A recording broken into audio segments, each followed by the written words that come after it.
comprendre. Que s'est-il réellement passé avec l'arrestation de ces deux généraux et de quelques éléments des FAMA recrutés par le fameux agent des services secrets français, la DGSE. Que s'est-il réellement passé? Parce qu'en réalité, il y a eu, je vais vous faire écouter ça, il y a eu un développement nouveau, il y a eu quelque chose de nouveau, on nous a retracé le film. Le monsieur de la DGSE, il est rentré au Mali il y a plus d'1 an, avec un passeport diplomatique, prétextant travailler comme second du consul ici à Bamako. Permettez-moi, on va remonter un peu l'information, parce que je voudrais d'abord que nous comprenions, parce qu'il y a des informations qui circulent, le mensonge, les manipulations, rien de ce qui est, il y a trop de bêtises, trop de mensonges. Je vais vous faire écouter ici. Communiqué du gouvernement hier sur nos antennes par le ministre de la Sécurité et de la Protection civile ce soir, révélant sur le film de cette arrestation planifiée en toute discrétion par les services de renseignement national. Un commentaire signé Bemba Sidi. Tentative de déstabilisation des institutions de la République au Mali. En toute discrétion, les services spécialisés déjouent une opération impliquant un groupuscule de militaires, de civils et un élément des services de renseignement français. Que s'est-il passé réellement? La France a envoyé au Mali un élément de la DGSE sous la couverture diplomatique. Son nom, Yann Christian Bernard Vézilier. Il est à Bamako depuis 1 an. Officiellement, il est 2e secrétaire à l'ambassade de France. Mais ça nous... Mon ami, je vais te recadrer poliment. Je sais pas, peut-être que tu sais pas ce que signifie un djeliba, il faut chercher à savoir. C'est pas parce que quelqu'un est parolier, quelqu'un maîtrise la langue qu'il est forcément griot. Je suis Keïta, je suis noble, je ne suis pas griot. Je ne suis pas djeliba. D'accord? Je vois que c'est de façon amicale, je te le dis, quoi. Voilà. Ce n'est pas parce que quelqu'un connaît qu'il est forcément griot. Non? Hein? Le blanc lui parle de philosophe, il parle d'historien, il parle bien d'autres choses. Donc ne ramenez pas tout au griotisme. Hein? C'est restreindre quand même le champ de compétence de certaines personnes. C'est pas parce qu'on est bon qu'on est griot. Hein? Je ne suis pas, je suis noble. Les griots travaillent pour moi et non le contraire. Je ne travaille pas pour les griots travaillent pour moi. Ils chantent mes louanges, ils chantent ma gloire. Je suis un parolier, un sachant, un baobab, c'est tout. On continue. Les éléments de renseignement sur l'homme l'attestent. Yann Christian Bernard Vézilier avait pour mission de préparer et d'exécuter une opération de déstabilisation des institutions de la République. C'est ainsi qu'il a discrètement rencontré beaucoup d'acteurs politiques et de la société civile. Il commençait à fréquenter aussi plusieurs grains à Bamako pour sonder l'opinion sur la marche de la transition en vue d'atteindre.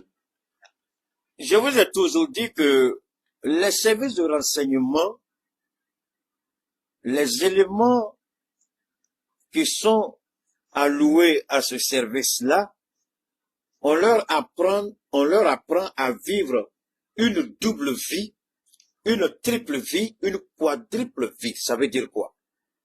Leur véritable identité, quand ils deviennent agents de la sécurité, agents secrets, ils ne savent même plus, ils ne reconnaissent même plus leur véritable identité. Quand vous les prenez sur le fait, vous allez trouver au moins 5 à 10 passeports. Et tous les passeports sont valides, de vrais passeports.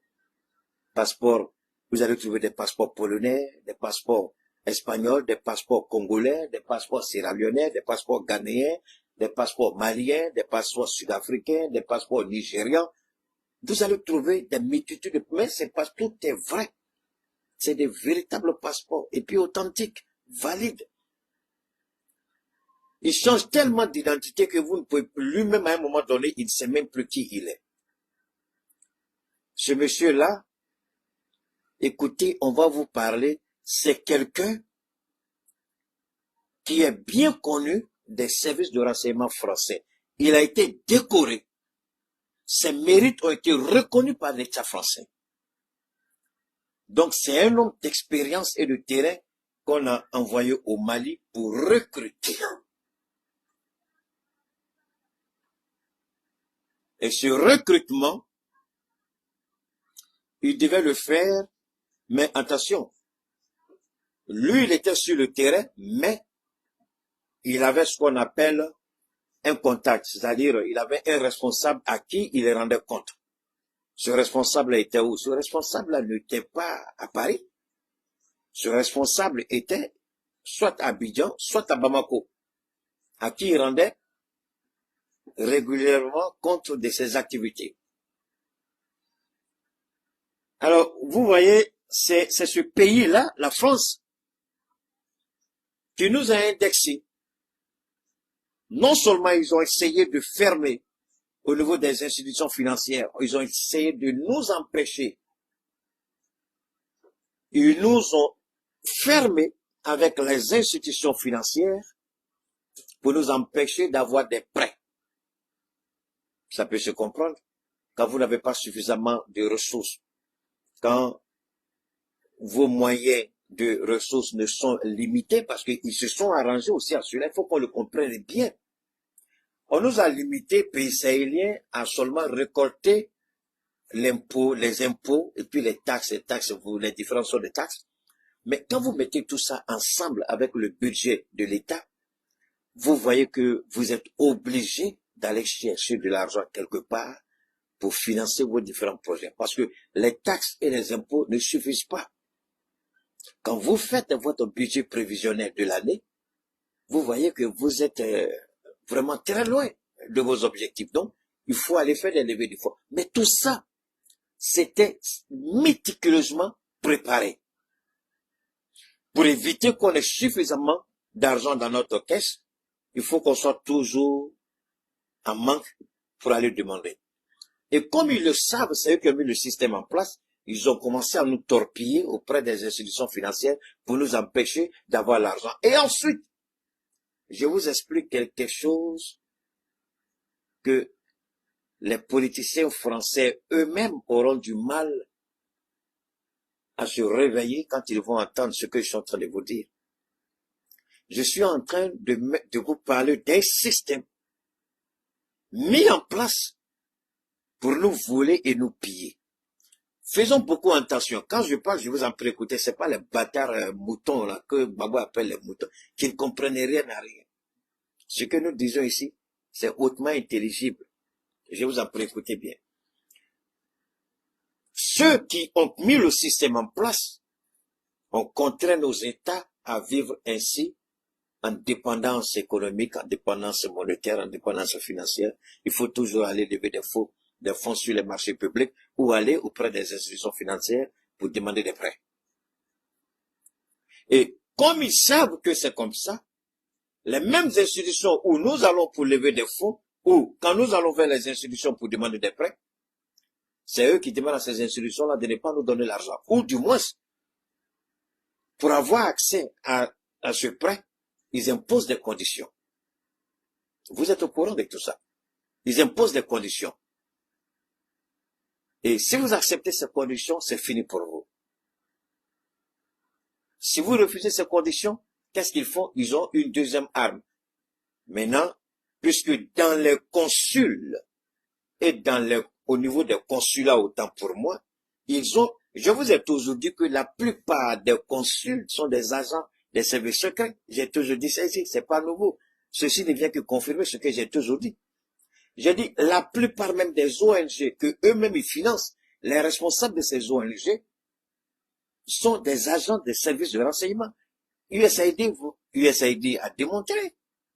Ça, je l'ai démontré au moment où les gens même tournaient, j'ai dit, vous vous fatiguez pour rien. USAID, les différents responsables de l'USAID, ce sont des éléments de la CIA. Ça a été prouvé. On a vu à Donald Trump, il est arrivé bêtement, il a tout confirmé, tout ce que j'ai dit sur USAID. Et quand je disais que les services de renseignement ont infiltré les consulats, mais c'est tout ça. Parce que qui va demander les visas pour aller dans ces pays. Ce sont nos politiciens. Qui donne les visas? C'est le consul. Et le consul ne peut pas être n'importe qui s'il n'a pas un minimum de connaissances sur le renseignement. Et la plupart des consuls que nous voyons, attention, c'est pas quelqu'un qui a fait des études de droit et puis on dit le consul. Non, c'est un élément de renseignement, peu importe le pays, qu'on place comme le consul. Il n'y a pas un consul d'un pays occidental en Afrique qui ne connaît pas tous les quartiers clés, les hommes clés, les femmes, il n'y en a pas, il connaît tout le monde. Il parle avec tout le monde, il cause avec tout le monde, il mange avec tout le monde. Mais c'est un agent du renseignement. Et ça, il a fallu que Assimi arrive au pouvoir, que le capitaine arrive au pouvoir, que le général arrive, pour que nous poussions notre réflexion jusqu'à ce niveau. Parce qu'au début, on ne faisait même pas attention. Parce que souvent, quand le consul vous parle, vous avez même l'impression que le consul, là, il est plus malien que le malien lui-même. Vous avez l'impression que le consul, il est plus ivoirien que l'ivoirien lui-même. Souvent même, il te parle en baoulé, en entier, mais le consul, elle est quitté où? Ils connaissent le pays mieux que vous-même, citoyens du pays. Mais c'est fait à dessein. Ils sont en contact avec tous les responsables des ONG locales. Et s'ils ont besoin de créer la déstabilisation, ils rentrent tout de suite en contact avec eux, puisque c'est eux qui donnent les visas. Donc, quand ils lient certaines amitiés, soit avec un responsable d'une ONG, ils donnent les visas facilement. Mais les visas qu'ils donnent facilement, ils préparent le terrain. Au cas où ils auront besoin de ce monsieur-là, il va dire, ah, rappelle-toi que je t'ai donné visa à toi et tous tes hommes pour aller. Donc tout de suite, les consuls ne sont pas choisis au hasard. Tous les consuls dans nos États africains sont des agents des services de renseignement de leur pays. Ils connaissent mieux nos habitudes de nos pays que nous-mêmes. Et s'ils ont besoin d'informations, ils savent avec qui il faut dîner tout de suite pour avoir les informations. Et s'ils veulent pistonner la déstabilisation, ils savent tout de suite avec qui il faut parler pour pistonner la déstabilisation. Voilà le rôle. Et c'est à cela que cet idiot de français a été activé. Il est rentré avec un passeport. C'est pas sur un passeport diplomatique. Il est rentré en tant que vice-consul, quelque chose comme ça. C'est un homme de terrain. Il est compétent. En tout cas, chez eux là-bas. Mais il ne s'y attendait pas que, quand nous on parle, c'est ce que je vous ai dit la dernière fois. Quand quelqu'un comme Keïta parle, contrairement à ce petit bâtard de Siaka Touré qui connaît rien, un raté, dont les parents ont raté l'éducation, quand nous on parle, on est écouté par le renseignement. Pas un renseignement, pas cette service de renseignement. Et ce que nous disons, on n'apprend rien à ces services-là, mais en disant certaines choses, nous attirons leur attention là-dessus. Et ils commencent à regarder de près. C'est pas aujourd'hui que j'ai commencé à parler de cette collision entre les différents renseignements de ces pays-là et les différents consuls. Donc tout de suite, quand le monsieur est entré, on a commencé à le prendre au sérieux. Il croyait qu'on était à l'époque des IBK, à l'époque des Alpha, c'est quoi, comment il s'appelle, c'est Alpha quoi? Alpha Konaré, c'est ça? Et puis les ATT qui les reposent en paix. Donc ils n'ont pas compris que, ils nous voient peut-être souvent comme des plaisantins sur les réseaux, mais ils comprennent pas que les renseignements souvent viennent prendre des informations importantes chez nous. Souvent on donne des indices aux services de renseignement à travers nos décryptages et nos analyses. Souvent, on leur donne des indices. Et ils commencent à travailler sur ces indices-là. Pap!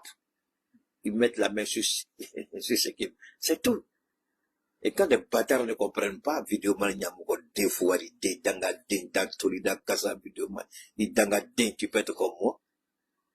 La maison dans laquelle je vis, la malédiction va te tuer. Des fois, des... Quand tu regardes ce que j'ai ici, là, c'est tes parents même à la moitié, dangadins.